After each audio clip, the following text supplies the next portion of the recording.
Assalamualaikum warahmatullahi wabarakatuh, Ibu Ayu Agung. Waalaikumsalam warahmatullahi wabarakatuh. Terima kasih Ibu Ayu Agung. Dari kami tim Ngonsen Deka ngobrol santai bersama Dinda Kirana, dan alhamdulillah Ibu berkenan untuk melakukan podcast wawancara bersama kami, dan kebetulan kita sedang berada di depan bilik Raden Ajeng Kartini, pahlawan emansipasi wanita di Kabupaten Jepara ya Ibu. Begini Ibu, seorang Ibu Ayu Agung ini pejabat yang luar biasa di Kabupaten Jepara sebagai Kepala Kejaksaan Negeri di Kabupaten Jepara. Sosok perempuan tangguh, kuat, berwibawa, dan tentunya ini sangat membuat kita semua tertarik ingin tahu sih seperti apa sih seorang Ibu Ayu Agung dalam menjaga wibawa, ketangguhan, kekuatan, karena bagaimanapun perempuan dalam memimpin itu pasti ada resiko-resiko yang mungkin sulit atau susah untuk kita hadapi, tapi nampaknya Ibu tetap kuat, tetap tegar dengan semua itu. Seperti sangat menginspirasi untuk kami semua, para perempuan di Kabupaten Jepara. Gimana Ibu menjaga hal itu? Kalau mengenai soal kekuatan perempuan, kemudian juga perempuan sebagai pimpinan, itu memang sedari dini, sedari kecil, memang seorang perempuan itu ya dia harus benar-benar nilai-nilai seperti itu dia tanamkan dari kecil sebenarnya ya. Bagaimana dia sejak kecil punya suatu cita-cita yang untuk diperjuangkan. Bagaimana dia sejak kanak-kanak mempunyai prinsip yang dia pegang teguh, mulai dari dia kecil, remaja hingga dia dewasa. Jadi itu mesti konsisten. Nah, jadi kekuatan itu memang tidak datang begitu saja Mbak Dinda. Jadi memang dia sejak kecil memang sudah banyak hal yang dia pahami. Oh, seorang wanita misalnya mesti jadi wanita yang tangguh, wanita yang tegar, tidak gampang menyerah. Nah, itu nilai seperti itu yang memang didapatkannya ini memang sejak dia kecil tertanam, kemudian hingga remaja, hingga dia dewasa. Karena banyak juga wanita-wanita yang dia merasa dia tidak mampu, jadi dia mendiskreditkan dirinya sendiri. Saya tidak mampu, saya nggak mungkin bisa, saya hanya seorang perempuan, apalah saya seorang perempuan. Nah, seperti itu. Jadi bukan banyak juga yang memang dia sendiri yang menganggap dia tidak mampu, yang dia memang menempatkan dirinya memang sebagai pribadi yang lemah. Nah, kan kalau kita menempatkan pribadi kita sebagai lemah, maka lemahlah kita. Kalau kita pribadi yang kuat, maka kuatlah kita. Kita ini kan apa yang kita pikirkan. Nah, seperti itu. Betul, makanya saya sangat menyayangkan kalau masih banyak wanita-wanita di luar sana yang menganggap dirinya ya tidak mampu, tidak bisa, tidak mungkin. Hanya seorang wanita, tidak mungkin. Nah, seperti itu. Jadi memang dalam diri kita itu sendiri, kita memang harus merasa diri kita tangguh, kuat dalam menghadapi apapun juga. Nah, insya Allah kita memang semakin dewasa, nah kita juga semakin kuat dan semakin tangguh seperti itu. Baik Ibu Ayu Agung, ini benar-benar sepertinya peran orang tua ya. Dari kecil itu berarti peran orang tua yang menerapkan perempuan itu jangan lemah, perempuan itu harus kuat, perempuan itu harus tangguh, tegar dan lain sebagainya. Jangan memposisikan diri sebagai perempuan lemah seperti yang Ibu Ayu Agung sampaikan tadi. Mengingat Kabupaten Jepara Ibu yang sejak zaman dulu itu dipimpin oleh 3 tokoh perempuan ya, dan kebetulan sekarang kita berada di depan bilik Raden Ajeng Kartini. Ini pahlawan kita, pahlawan yang luar biasa, pemimpin perempuan juga yang memperjuangkan kaum perempuan. Ada Raden Ajeng Kartini, ada Ratu Kalinyamat, ada Ratu Sima. Ini benar-benar sebagai ikon di Kabupaten Jepara, 3 tokoh pahlawan perempuan tersebut. Bagaimana Ibu Ayu Agung juga seorang perempuan, kesannya kepada 3 tokoh tersebut? 3 tokoh perempuan ya, yang merupakan perempuan yang gagah berani ini sungguh luar biasa dan sangat mengagumkan. Nah, kalau kita baca di sejarah ini kan yang lebih tua itu kan Ratu Sima Ratu ya. Sima. Nah, Ratu Sima ini kalau dari sejarahnya dia sebenarnya merupakan salah satu putri di wilayah daerah Musi Banyu Asin sekarang ya. Ini juga yang merupakan cikal bakal Kerajaan Sriwijaya yang kemudian ditaklukkan. Iya. Ini dia hidup sekitar tahun 670-an Masehi itu, 600-an Masehi itu. Nah, setelah dia menikah ya dengan pangeran ya di Kerajaan Keling ya. Iya, ya. iya, iya. Nah, kemudian dia dibawa ke sini. Nah, dia itu terkenal sebagai pemimpin yang luar biasa integritasnya. Betul, Ibu. Kenapa saya katakan luar biasa integritasnya? Dia punya kejujuran. Iya. Integritas itu kan apa yang kita lakukan orang tidak tahu, kita bisa ngakal-ngakalin orang, kita punya kesempatan untuk membohongi orang, tapi kita tidak lakukan. Iya. Karena kita merasa, oh tidak boleh itu. Misalnya Iya. nih, kita tidak boleh mencuri, kita tidak boleh korupsi. Kalaupun seandainya memang sekarang kan sudah banyak ya orang-orang berpikir licik untuk memang mengakal-ngakali kejahatannya. Kalaupun dia memang punya kemampuan, dia tidak akan melakukan. Itu namanya integritasnya bagus. Iya. Tetap konsisten, tetap berprinsip seperti ini. Oh tidak boleh. Ini sesuatu hal yang salah, salah di di Allah, di mata Tuhan, dan salah juga secara hukum seperti itu. Tidak boleh, walaupun orang tidak melihat, tidak ada yang melihat. Ya walaupun Allah saja yang melihat, misalnya Tuhan saja yang melihat. Betul. Tapi ngakal-ngakain orang bisa, lepas dari jerat hukum misalnya bisa dilakukan. Tetapi tidak dilakukan oleh orang tersebut, namanya itu berintegritas. Intinya itu saja ya. Kalau kalau melihat definisi banyak ya integritas ya. Nah, Ratu Sima ini kalau kita baca sejarahnya, dia integritasnya sangat tinggi, luar biasa. Kejujurannya juga dia begitu tinggi, dan kebijaksanaannya. Iya. Nah, dia kan ceritanya siapa yang mencuri itu akan dipotong tangannya, ya karena seperti itu. Suatu hari ada raja nun jauh di Cina sana, kemudian katanya dia meletakkan pundi uang kalau dulu uangnya emas ya. Nah, diletakkan di sana Dekat jalan, di jalan. Nah, rakyat kan tidak ada yang berani. Betul. Karena takut nih, ini Ratu Sima nih marahnya luar Dengan biasa nih. hukumannya, Iya, ya. Sima kan katanya ada artinya juga singa gitu ya. Wah, ngeri banget nih, udah horor gitu ya. Iya. Membayangkan punya pimpinan seperti itu. Nah, itu tadi saya katakan, pimpinan itu memang dia mesti dari dia sendiri juga. Kalau memang dia memang menampakkan dia sebagai yang baik, nah rakyat juga segan kan. Tapi kalau pimpinannya juga udah korup, ya orang lain juga korup.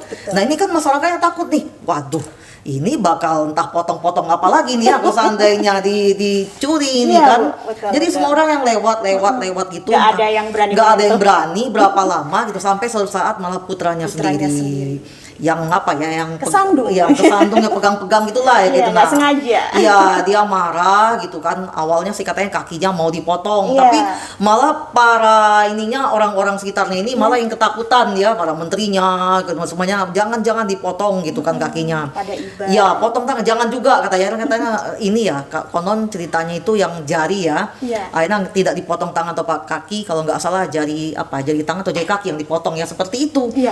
Nah, ini kan integritas yang luar biasa. Betul, Ibu. Meskipun Iya itu kan? anaknya sendiri. Iya, bagaimana dia menerapkan suatu hukuman dengan konsisten, Betul. ya kan?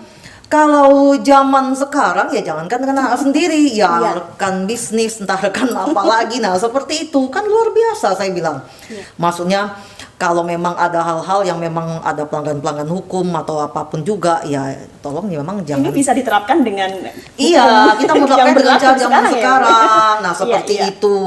Dia zaman dulu saja dia sudah berintegritas Sudah yang seperti sudah itu. demikian baik. Kan dia terkenal dengan kebijaksanaannya, terkenal dengan kejujurannya. Itu yang menyebabkan dia disegani.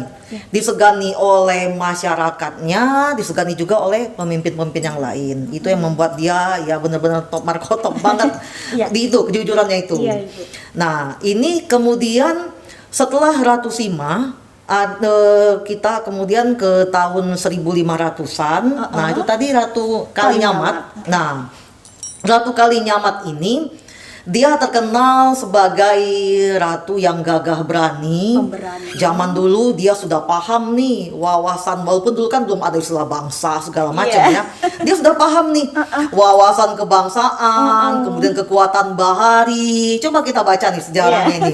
Gimana seorang Keren, ratu Kalinyamat, dia ingin punya armada perang. Wah, perempuan zaman Berani. dulu memikirkan armada perang. Nah, Iya. zaman sekarang ya saya rasa tidak semua perempuan juga yang bukan seperti itu. Merinding Dia saya, Bu. memang Begitu beraninya ya. armada, dia punya armada perang Iya, ya kan, iya, dia iya. menumpas Portugis. Betul, Nah, kita kan tahu ya di Jepara kan ada beteng Portugis, Portugis, itu. ya. Yang saya sudah katakan kalau saya hubungkan dengan Baya Negara, nah ini coba kalau apalagi terutama di anak-anak Jepara gitu kan, coba kalian pikir, ngapainlah itu namanya orang Portugis jauh-jauh kalau nggak ada apa-apanya di kawasan Jepara sini. Iya, Bu. Makanya saya katakan, saya kalau ke benteng Portugis itu saya ke sana sudah siang-siang tuh udah dua kali gitu kan. Saya tuh duduk ke sana cuma ngebayangin apa sih yang ada dalam pikiran orang Portugis. Ini seperti apa? Iya, Bu. Tahun 1500. Nah, seperti itu. Kan luar biasa ya. Bisa kita bayangkan Iya, karena apa makanya. ya, betapa beraninya. Iya, kalau kata pepatah, ya dulu kan kita sering belajar pepatah ya, kalau takkan ada berada, takkan burung tempua ya Weh. bersayang rendah. Ya nggak mungkin lah jauh-jauh Iya, ya. iya. Dulu kan belum seperti sekarang. Kalau sekarang kita bisa pergi nih ke Eropa, ya kan besok pagi kita sudah di Sudah Eropa, nyampe. ya kan. Pergi sekarang kita ke Amerika kan, besok 24 jam kemudian atau kurang kita sudah di benua lain. Ini kan Iya. tidak. Dia berbulan-bulan pasti ada sesuatu hal yang ingin kita yang ingin didapatkan dari kita. Nah, seperti itu. Iya. Saya kalau baca sejarah, waduh, dia Ratu Kalinyamat ini Baca udah aja udah kayak terpana ya, Bu. udah kayak angkatan laut nih. Iya. Ya, kalau misalkan armada perang untuk menumpas nanti armada-armada luar yang akan datang, itu kan taktis perang di laut itu ya kan. Nah, seperti itu. Dia melakukan itu ya di tahun 1500-an itu dia udah kepikir nih, ayo kita buat nih wawasan kebangsaan dan kebaharian itu udah bagus banget. Nah, itu gimana ini dia nggak luar biasa nih Ratu Kalinyamat. Dia gagah berani. Gagah berani. Ya, dia menumpas itu Portugis dan Portugis juga sangat takut ya. Karena memang dia punya kekuatan seperti tadi dan juga ilmu strateginya juga pintar ini ya kan, sampai sudah kita punya armada perang sendiri untuk menumpas berbagai macam gangguan dan ancaman yang datang tadi. Nah, seperti itu. Ini kan luar biasa. Iya, Bu, betul. Jadi seorang Ratu Kalinyamat. Nah, kemudian Sekarang ya di tahun 1800-an nih kita ada di ruangannya nih. Iya. Sebenarnya termasuk mimpi saya juga susah bisa berada di tempat kayak benar Mbak Dinda. Iya. Saya ini banyak mimpinya sejak kecil itu ya, termasuk saya itu dulu walaupun saya sering ke daerah Jawa Tengah tapi tidak pernah nih lewat-lewat Karsedenan Pati seperti itu ya, sampai saya bingung kok saya nggak pernah lewat-lewat sana ya. Apa suatu saat saya bisa liburan Iya. gitu ya ke tempatnya Ibu R.A. Kartini gitu kan. Ini kesampaian. Sampean, makanya saya suatu ada acara ini di sini aja. Nah, ini memang luar biasa ya. Ibu Kartini dilahirkan di tahun 1800 sekian ya. Dia itu waktu itu di masa itu memang ya sebenarnya masih sangat konservatif ya. Kalau saya bilang benar-benar konservatif, ultra malah saya bilang ya, ultra konservatif kalau saya bilang, karena lebih konservatif lagi ya. Kalau menurut saya sih ultra konservatif ya, di mana memang waktu itu perempuan memang tidak, walaupun sudah ada Ratu Sima, Ratu Kalinyamat kan mungkin gaung-gaungnya dulu masih kurang seperti itu ya, tapi masyarakat kan memang susah ya. Sesuatu yang udah mendarah daging itu kan memang susah diubah. Nah, jadi ini juga dialami sama Ibu kita Kartini ini. Yang sekolah saja mesti untuk anak-anak pejabat. Iya. Anak-anak pejabat saja juga dibatasi. Anak laki-laki.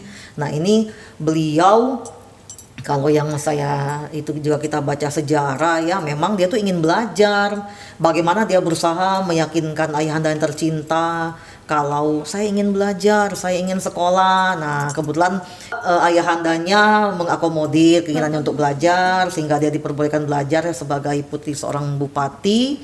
Nah, di sana dia dengan keterbatasan ini, yaitu tadi dia bagaimana nilai-nilai emansipasi. Di sini emansipasi ini maksudnya ya kita semua bergandengan tangan ya, laki-laki dan perempuan saling mendukung satu sama lain, diberi kesempatan untuk bersekolah, untuk Iya. ilmu. Nah, seperti itu. Itu kan sedang melampaui pemikiran-pemikiran wanita yang hidup pada zamannya. Dan itu juga luar biasa. Kadang-kadang orang-orang ya, anak-anak berpikir untuk zamannya saja kadang-kadang masih kurang ya. Iya. Apalagi dia melampaui zamannya.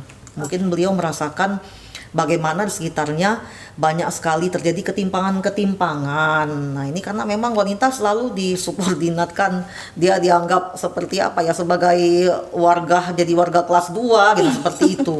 Iya, Nah, tapi kalau bahasa Jawa di Jepara konco wingking. nah, makanya jadi karena dianggap seperti itu, akhirnya ya tidak ada kemajuan. Tapi beliau ini mampu berpikir melampaui zamannya seperti itu. Oke. Ya pokoknya ini memang mereka pahlawan-pahlawan wanita yang luar biasa. Baik, Ibu Ayu Agung, dari yang Ibu sampaikan tadi, 3 tokoh perempuan ini bisa kita ambil suri tauladan dari ketiga pahlawan tersebut dengan Ratu Sima, kemasyuran, kejujuran, kebijakannya yang luar biasa.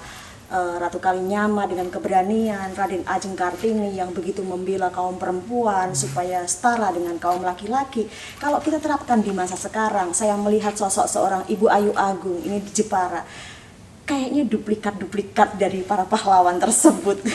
Saya melihat Ibu Ayu Agung ini penuh menginspirasi kita semua, para perempuan di Kabupaten Jepara. Dan tentunya sebagai Kepala Kejaksaan Negeri di Kabupaten Jepara, ada target-target atau harapan dari Ibu Ayu Agung untuk Kabupaten Jepara ini, kedepannya pengennya yang bagaimana untuk di Kejaksaan Negeri Kabupaten Jepara. Seperti apa, Ibu? Ya, begini Mbak Dinda ya. Ini kejaksaan kan tugasnya banyak sekali. Iya. Ya, begitu banyak di bidang pidana, ya ada pidana umum, ada pidana khusus, kemudian perdata dan tata usaha negara, intelijen. Iya. Kemudian juga kita mempunyai tugas-tugas yang lain untuk bersinergi dengan Forkopimda. Iya. Ya. Nah, ini yang namanya Kajari itu, dia ini merupakan pengejawantahan pimpinan di pusat nih.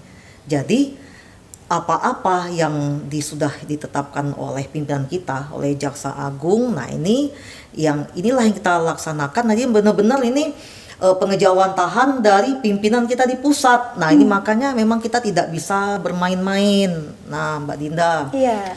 kalau misalnya ini ya, dengan tugas-tugas yang banyak tadi ya, nah contohnya ini ya, tugas di bidang pidana ya, baik itu pidana umum maupun pidana khusus seperti korupsi, cukai, seperti itu ya. Nah, ini kalau tadi Mbak Dinda katakan target-target, nah kita ini kan sekarang ini yang pertama kita memang menindak ya, sebagai penuntut umum memang melakukan penindakan ya, penuntutan ya terhadap memang pelaku-pelaku tindak kejahatan tadi apapun Iya. juga ya. Nah, itu juga kita menindaknya dengan kebijaksanaan seperti itu ya. Makanya kita juga dari satu case per case itu ya kita harus dilihat dulu dari pelakunya ya kan, juga apa motivasinya, bagaimana akibat kerugiannya terhadap korban, kemudian juga apa penyebab dia melakukan kejahatan tersebut. Dianalisa betul itu. Ya. Nah, ini kita tidak hanya melakukan penindakan, tetapi juga kita melakukan pencegahan. Karena kita ini sekarang kita melihat cara kerjanya orang-orang di bidang kesehatan ini, Mbak Dinda, dokter. Iya.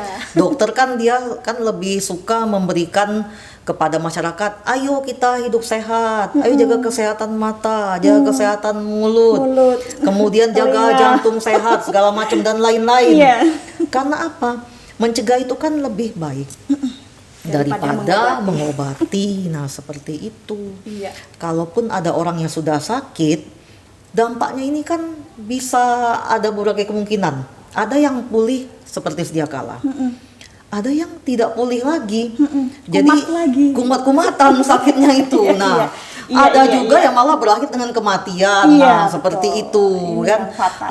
Dan itu juga kadang-kadang kan harus dengan pengobatan yang mahal. Nah, begitu juga dengan orang yang sedang melakukan tindak pidana kejahatan itu. Jadi memang ya ada juga memang dia jadi residivis, berulang kali jahat kayak terus. Kemudian ada juga yang dia melakukan kejahatan itu, malah dia jadi bertemu lagi, misalnya seperti pas dia dihukum, kemudian sebagai warga binaan ketemu lagi nih dengan yang lebih jahat lagi, ya kan? Padahal ini kan mahal sekali ya. Ini kan warga binaan ini kan dia memerlukan, ini kan harus ada makannya, harus ada segala macam yang di tempat yang di lapas maupun di rutan itu kan butuh biaya. Nah, itu juga kan memang membutuhkan biaya. Nah, jadi kita di sini memang mencegah kejahatan tadi. Itu tadi dengan kita juga mengedukasi masyarakat. Nah, ini makanya kami tidak henti-hentinya nih di bidang intelijen itu bagaimana ya kita ada program-program misalnya seperti jaksa menyapa di radio. Kemudian juga ada jaksa masuk sekolah. Nah, ini mengedukasi masyarakat supaya masyarakat itu sadar hukum.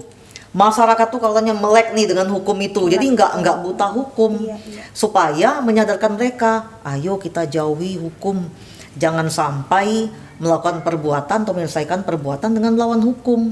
Nah, jadi memang gitu kita edukasi terus ya. Iya, kita ketuk nih hati nuraninya. Mulai dari kadang-kadang orang melakukan kejahatan itu bukan karena dia penjahat yang mau maling, mau misalnya mencuri atau apa namanya kan.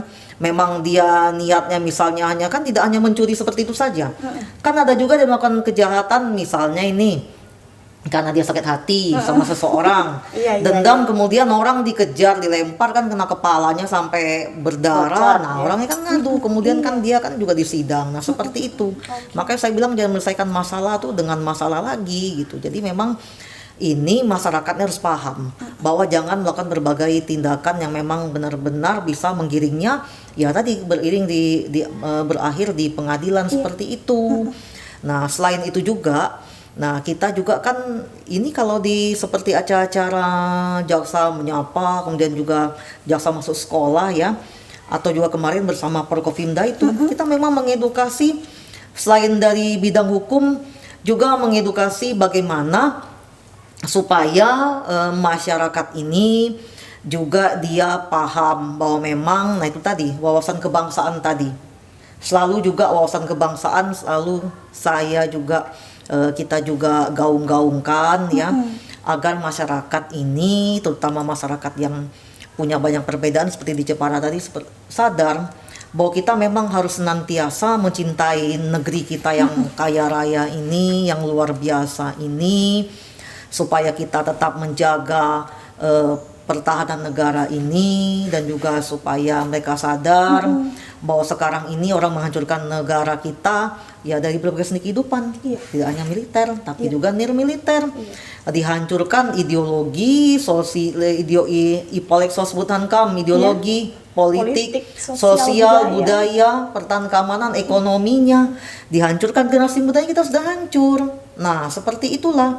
Jadi bagaimana kita membangkitkan semangat masyarakat ini tadi untuk hidup yang lebih baik, kemudian dia juga tidak meninggalkan, maksudnya tidak lupa bagaimana sejarahnya negara ini bisa berdiri.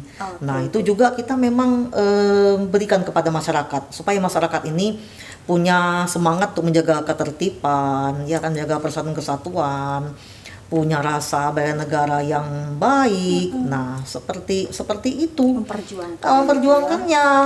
Nah, ini tadi di bidang yang mengedukasi masyarakat ketertiban, kemudian juga hukum, kemudian untuk bela negara ya.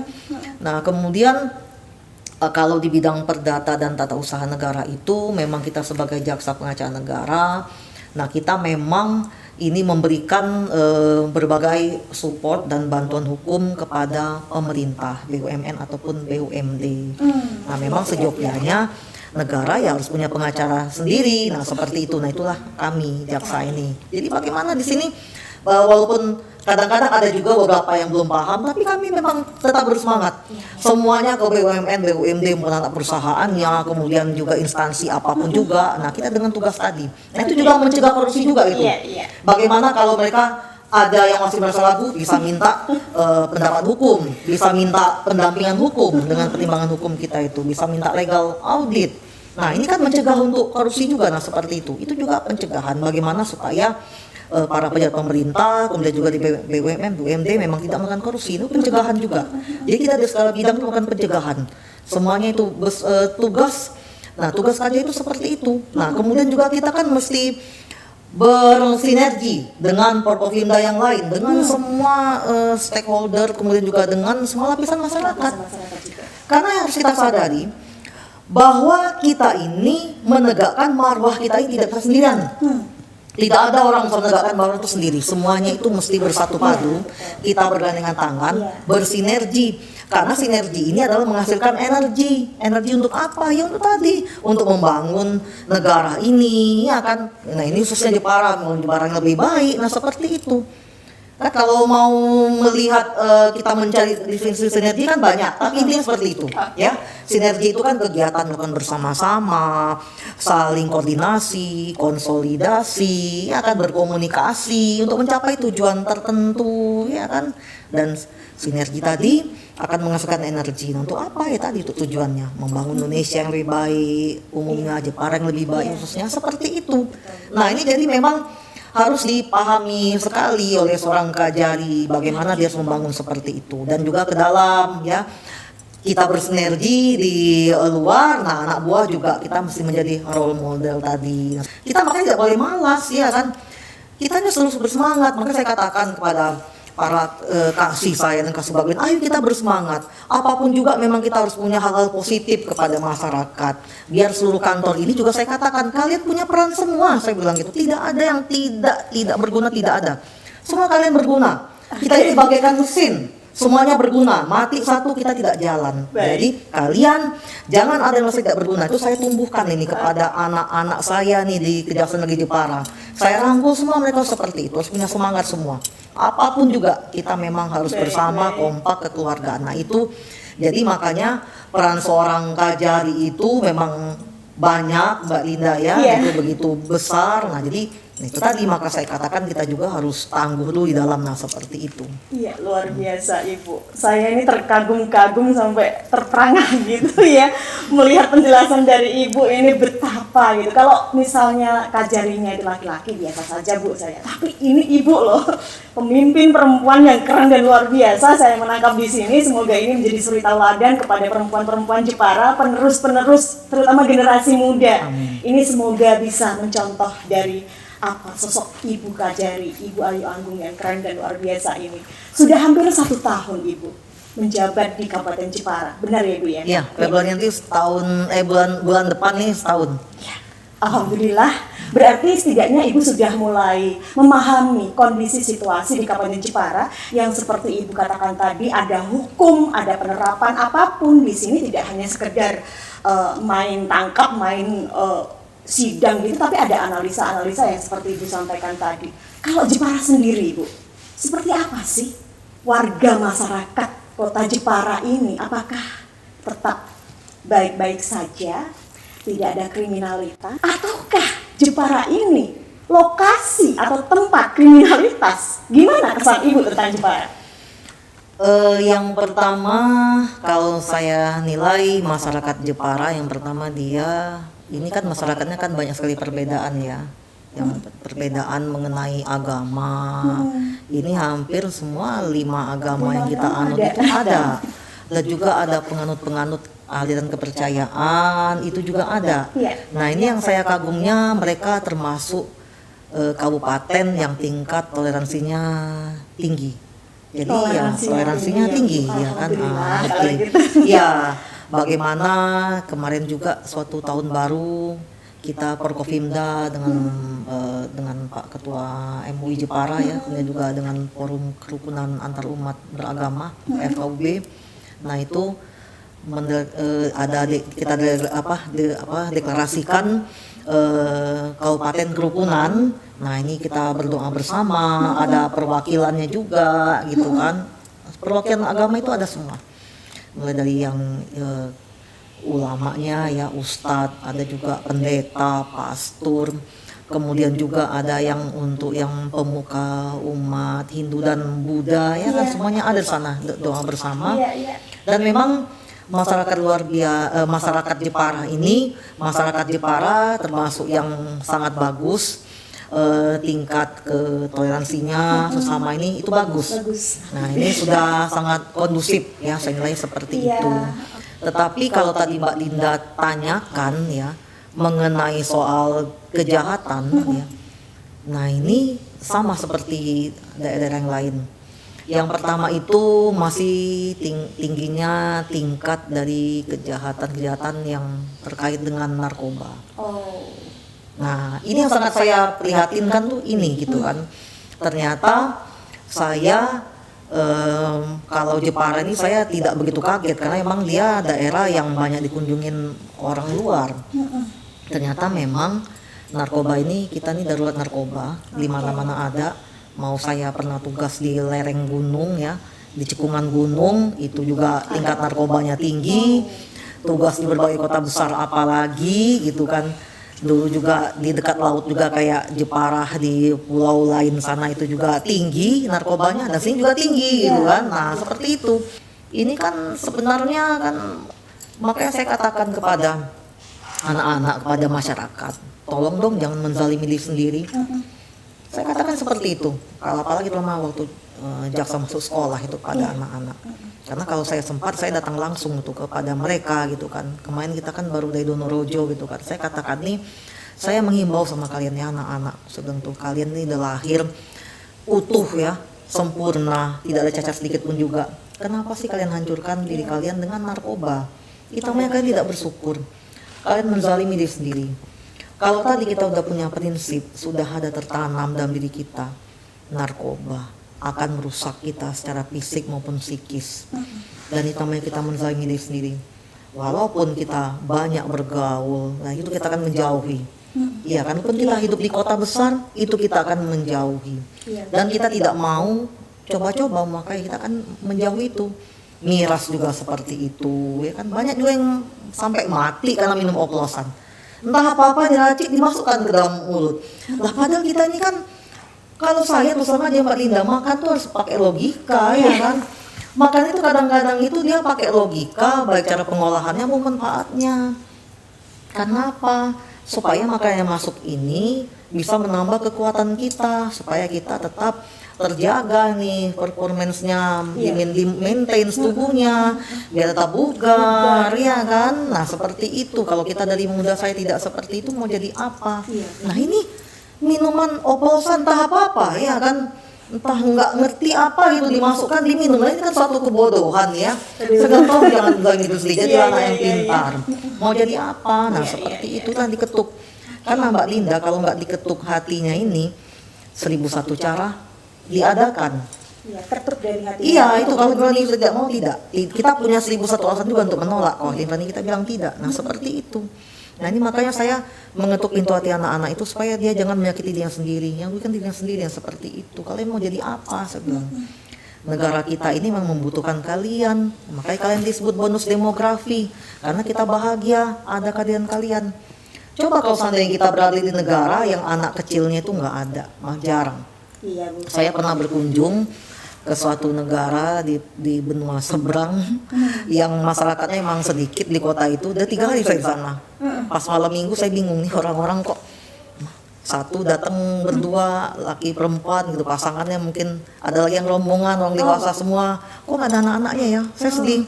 Ini apa anak-anak yang nggak ada ini? Kok udah ber3 hari saya nggak pernah lihat anak-anak gitu kan. Waduh, saya bilang terus aja begini nih. 10 tahun lagi, 20 tahun lagi habislah negaramu gitu. Nggak ada ini. Itu bilang kalau di generasi mudanya itu juga melemahkan pertahanan bangsa. Ya habis dong ya kan. Siapa penerusnya? Nah tapi kalau generasi mudanya juga tidak berkualitas ya sama aja. Saya bilang gitulah, kalian kerjanya teler gitu kan. Apa namanya nyabu gitu kan, seperti itu. Nah mau jadi apa? Tolong dong jangan rusak diri sendiri. Syukurilah nikmat kita sebagai orang yang dilahirkan sehat walafiat, tiada kurang satu apapun juga. Nah seperti itu. Baik. Nah juga dengan predator itu juga supaya untuk mengurangi kejahatan tadi saya bilang juga, kita waktu itu kan kita safari nih ke berbagai dengan Forkopimda nih, ke berbagai kecamatan ya kan, kemudian juga ke berbagai tempat ibadah ya, supaya itu bahwa kita memang bersatu padu gitu kan. Dan juga saya katakan, ibu bapak ini yang tinggal per desa ini, kalian paling dekat nih dengan akar rumput masyarakat, di paling lapisan masyarakat yang paling ini, yang paling dekat tuh kan mereka. Kalau kita kan sudah agak jauh karena kita di pusat kota seperti ini, nah, kalian saling mengenal ini. Tolong dong juga peka terhadap lingkungannya. Kalau ada misalnya anak-anak berkerumun, minum-minum, atau mungkin dia tahu-tahu mungkin nyabu atau apa, dibubarkan ya kan. Kalau tidak mau juga lapor polisi juga nggak apa-apa. Seperti itu, Mbak. Dan lihat, ya siapa tahu nanti ada anak-anak jadi korban predator. Nah, predator juga kita darurat ini, Mbak. Ribuan kasus loh tahun kemarin itu, seluruh Indonesia. Di sini juga banyak. Nah, makanya jadi orang tua tuh juga mesti waspada gitu. Lingkungan juga mesti waspada. Karena salah satu penyebab kejahatan ya, dari selain yang macam-macam itu teorinya, ada karena yang ekonomi lah, faktor penyebabnya ada karena kerakusan seperti itu ya. Ada karena misalnya dia memang orang yang memang punya temperamen kasar, yang cenderung menyelesaikan satu masalah dengan kekerasan. Nah, ada juga karena kesempatan, lingkungan yang kurang kontrol sosialnya itu ada. Iya. Jadi makanya masyarakat juga harus seperti itu. Oke. Nah, itu yang disedihkan Mbak Dinda, karena berbagai kejahatan yang memang tinggi di daerah lain juga dialami oleh Jepara. Nah, seperti itu. Jadi makanya tadi kita tidak henti-hentinya ini mengedukasi masyarakat supaya tadi jadi masyarakat yang melek hukum, sadar hukum, punya kepekaan lingkungan yang tinggi, dan juga masing-masing punya kesadaran untuk waspada. Nah, seperti itu. Baik Ibu, sebuah penyampaian dari Ibu yang tadinya menganggap atau mengatakan Jepara ini rukun, damai, toleransinya bagus, tapi ke belakang aduh ngeri ya Bu ya kalau kita lihat. Iya, karena tadi apa saya kayak narkoba itu kan memang di mana-mana kan banyak, makanya negara kita kan darurat narkoba. Saya kan udah tugas di mana, di Pulau Jawa di Jakarta, sudah pernah di Sumatera ya, sudah pernah di Sulawesi, kan sama saja gitu. Baik. Makanya itu sangat saya sayangkan gitu kan. Iya Bu, kalau tidak disampaikan seperti ini masyarakat mungkin kurang begitu memahami ya Bu. Kalau seperti ini kan jadinya memang harus benar-benar waspada gitu ya, tentang seperti yang Ibu sampaikan tadi, narkoba, minum-minuman keras, dan predator apalagi. Aduh.